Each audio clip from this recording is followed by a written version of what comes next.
When I studied translation theories for my master's degree, I always found it difficult to put them into practice, and I can see from the comments in one of my earlier videos that some of you feel the same. So today I'll demonstrate how I put theory into practice using concepts and theories that I've talked about in previous videos, and they will be Skopos theory, Interlingual and Intralingual Translation, and the theory of equivalence. So I recommend you watch them first to fully understand everything that I'll be talking about in this video. Now, to make this as simple as possible, I'm going to walk through a hypothetical translation project while applying the different theories and concepts along the way. So let's begin.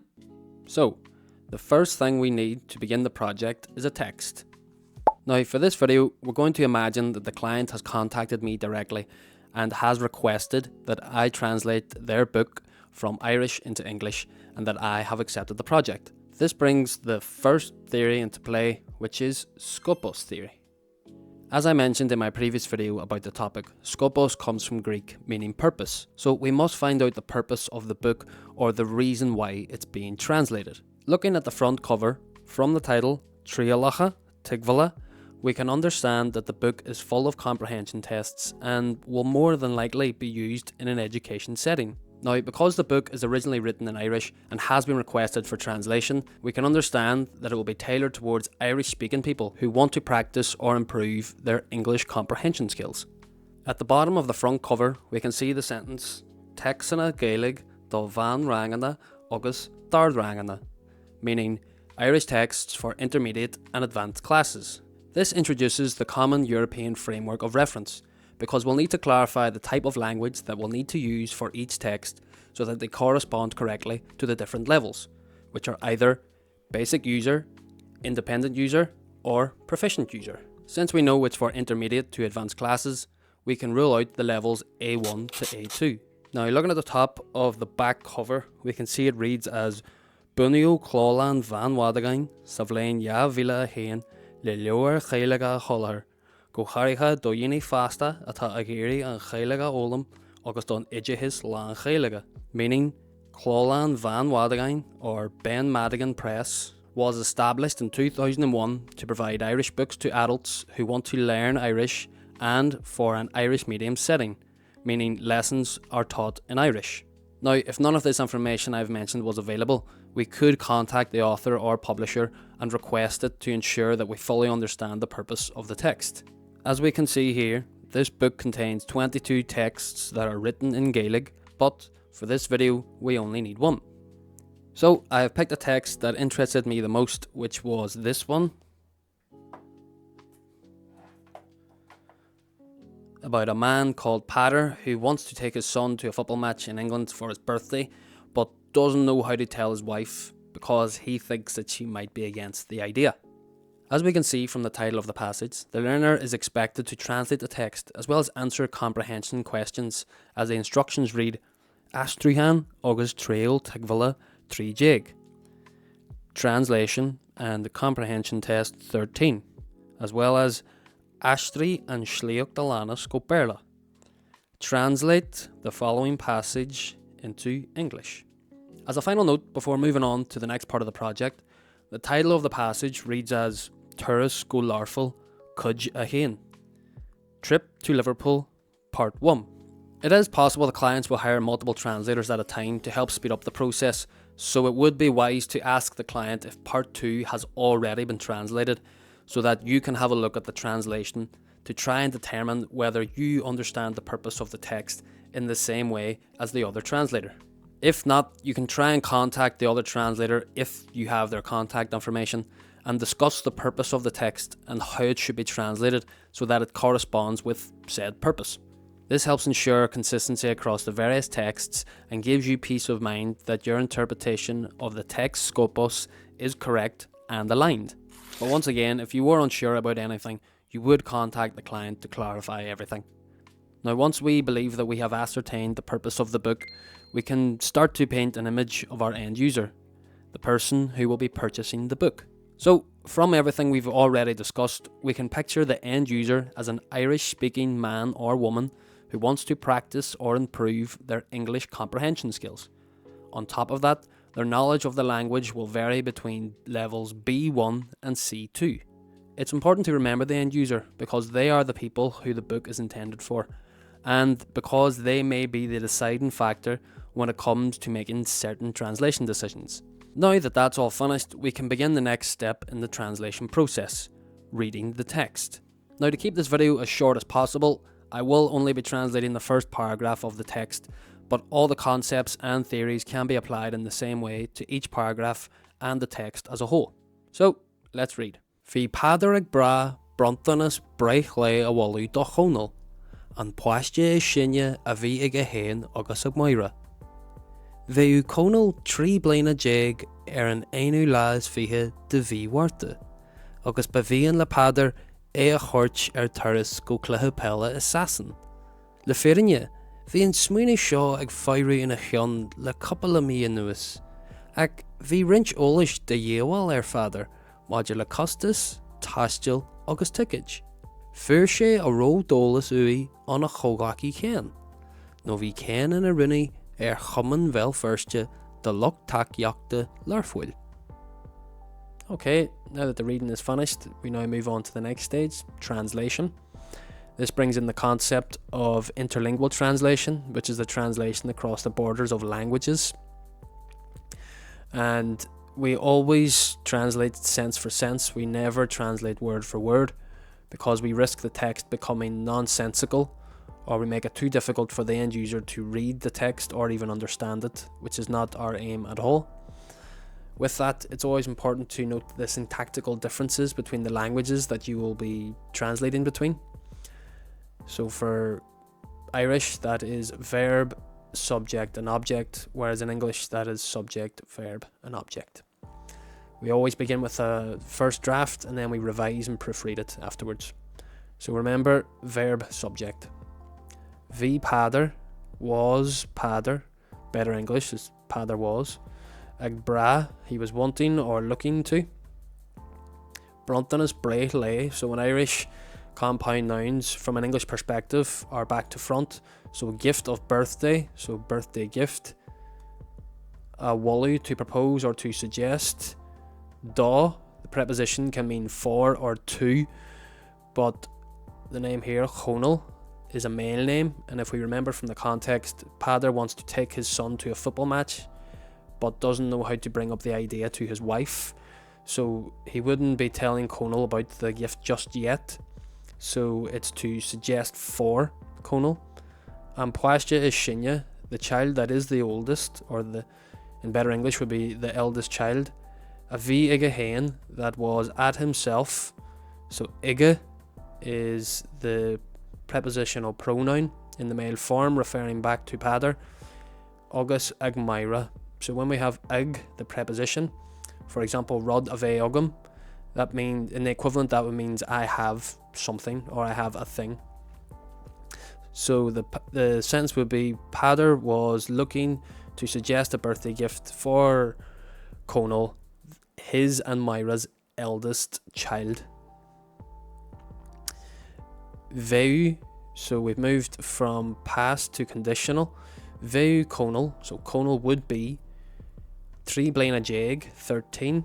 Enu las fiha, so we've moved to ordinal numbers, which is the 21st, the V warta of the month of March. August bavein la pader, now ba is the copula and can be used in the past or the conditional tense. Since we know veu was used earlier, and that is the conditional, ba here also refers to the conditional. August bavein la pader, and pader would like a, the male preposition referring back to Conal. A horcher tourist, to bring on a trip or to take on a trip. Go cluhupella, to a football match. Assassin in England, or assassina we could also say as well in Irish. Leferinya, with reality or with truth, so in English the equivalent would be in fact or to be honest. Vein smuinu shaw was this idea or this thought. Ag fairu in a hyun was forming or gelling in his head. Le couple me anuis, over the last few months, or the last couple of months, Ak but vi rinch olish was like more knowledge or more information. The Yewal father, so father needed more information. Modular regarding or about, costus cost, tastil travel, and tickets. So the full sentence: in fact, the idea had been on his mind for the last few months, but Pater needed more information about cost, travel, and tickets. So furche, we are in the past still, and fur comes from the verb fight, which is to get or to receive. She is referring back to Pater. A ro dolus ui also refers back to Pater. So he got, and this here's a ro dolus ui is a indirect relative clause, and so he got, and the dolus here also referring to rinch olish. So basically he got the information that he wanted, he got what he needed to know. Anna from his, also referring back to Pater. Ho chlaki, so co chlaki is co-worker or colleague or workmate. Ken, just being a male name. No is usually or, but in this context it means for, meaning because.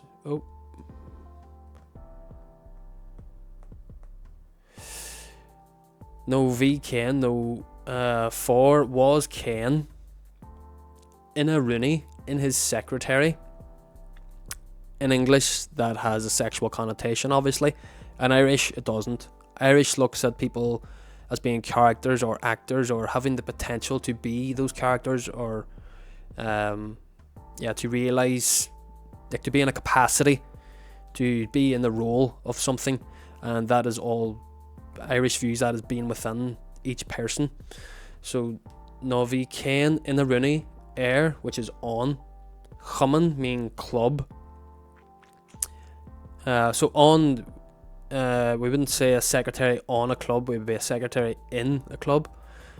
Chumman vel firstja, so Belfast club. The Lucht Takjakte of a support community, Larfwil of Liverpool. Now this could be the city, but that doesn't make too much sense why Belfast would be just supporting Liverpool randomly.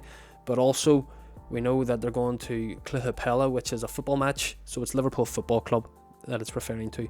So the last sentence would be: he got what he needed to know from his co-worker Ken, for Ken was the secretary in Belfast Liverpool Football Supporters Club. And that is our first draft. Now it is time for the revision and proofreading. So here we can see the source and revised target text together. Now when revising, it's important to check your translation for any spelling, grammatical and formatting errors, as well as making sure that the text reads fluently. For this, I would advise running your translation through a spell checker, as well as proofreading it yourself. And as regards to formatting issues, I would recommend rereading the source text while keeping an eye out for the spacing between sentences and the use of quotation marks, words in bold, in italics, or that are underlined, because all of those will need to be present in the target text. Now, from reading the source text and based on the descriptions of the reference levels, it seems to me that the source text is tailored towards independent users, which would be levels B1 to B2. However, I would contact the client just to double check that I'm correct, because it's important for us to ensure that the reference level of the target text matches that of the source. Otherwise, we risk the text being too difficult for the end user, and we disrupt the overall flow of the book, because if the book is intended for intermediate to advanced classes, then we know that the reference level of the texts will begin at B1 and progress to C2. Now, if the reference level isn't a match across the two texts, and we have written the translation in a way that is suitable for an independent user, but the client originally intended it for a proficient user, we can revise the target text through Intralingual Translation, meaning to translate within the borders of a language. or in simpler terms, we can reword the target text. So, here you can see the two translations side by side, and you'll notice that the changes all relate to register, meaning the degree of formality and the choice of vocabulary, syntax and connectors. The use of interlingual translation in this way not only alters the translation, but also our original Skopos for the text, because we had originally perceived the source text to be intended for an independent user, but instead it was intended for a proficient user, meaning that the image of our end user has slightly altered as well. It may not seem like a big change, but by not clearly understanding who the text is intended for, we project the image that we don't fully understand what we're doing, which is not how you want to be perceived by your clients. Also, we don't want to have to rewrite our translation due to a lack of preparation the first time around. Now, the next step in the revision process is to check whether the value of the target text matches that of the source. This brings in the theory of equivalence, which prompts us to ask the questions: on which level does the source text's value lie? Is it on the text's usefulness to the end user, its aesthetic qualities, its form, or its function? And is the translation's value on the same level? Let's take this one question at a time. In terms of utility, the source text is useful to learners of Gaelic because it entails practicing and improving their comprehension skills, which is the purpose of the book.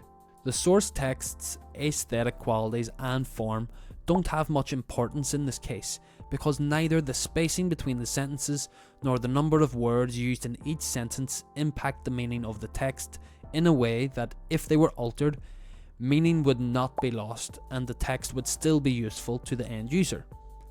In this way, they have little importance with regards to achieving the text's purpose. In terms of its function, the source text is part of a collection of comprehension tests that have been printed and published in the form of a book that has been sold to learners of Gaelic who are looking to practice and improve their comprehension skills, which corresponds to the purpose of the book. So, we can see that the value of the source text lies in its usefulness to the end user and its function, as they are the most important elements in terms of achieving the purpose of the book. Now, regarding the translation, we can see that it would be useful to the end user because it would help them practice and improve their English comprehension skills, which corresponds to one of our end user's characteristics that we had described earlier based on the text Skopos. The translation has also been written to be understood by at least independent users of English, which corresponds with the text's purpose and is useful to the client's target audience, intermediate and advanced learners. With regards to aesthetic qualities, the target text is like the source text in that the spacing has no significant impact on meaning, unless there was no spacing present between words. In terms of form, sentences in Gaelic are usually 30% longer than in English, so it's difficult for the translator to match the form of the source text without adding extra information that is not present in the source. The translation's function is similar to that of the source text, as it would be part of a collection of comprehension tests that would be printed and published in the form of a book that would be sold to learners of English who are looking to practice and improve their comprehension skills. So, we can see that the value of the source text has been equivalated in the translation, as the most important elements of the translation with regards to achieving the Skopos are its usefulness to the end user and its function. In this way, despite the use of different words and grammatical structures, we can look at the source text and translation as equivalents because their values are on the same level. Does this mean that they are the same? No. It just means that they are equal in value. So, there you have it. Through the process of determining the text Skopos, painting an image of the target end user, performing interlingual translation and intralingual if necessary, revising the translation and determining whether the translation is equal to the source in terms of value, we have produced a text that can be delivered to the client. Now, as I mentioned earlier, although we only looked at translating one short paragraph, what we have seen here can be applied to each word, sentence, paragraph, text, and even the book as a whole. To conclude, putting theory into practice is really straightforward. As you can see from the table, Skopos theory relates to first reading the text, then researching the client, the author, terminology or parallel texts, and then if we have any comprehension issues we can write them down in the form of questions, send them on to the client who will then hopefully give us a response, or even better yet, the response that we're looking for. All of these will help create context that we will use to determine the purpose of the text, with which we will paint an image of our end user who will be the guiding light throughout our entire translation and will influence the majority of our translation decisions. Then there's interlingual translation, which is the writing across the borders of 2 or more languages. So from Spanish to French, from German to Chinese, from Irish to English.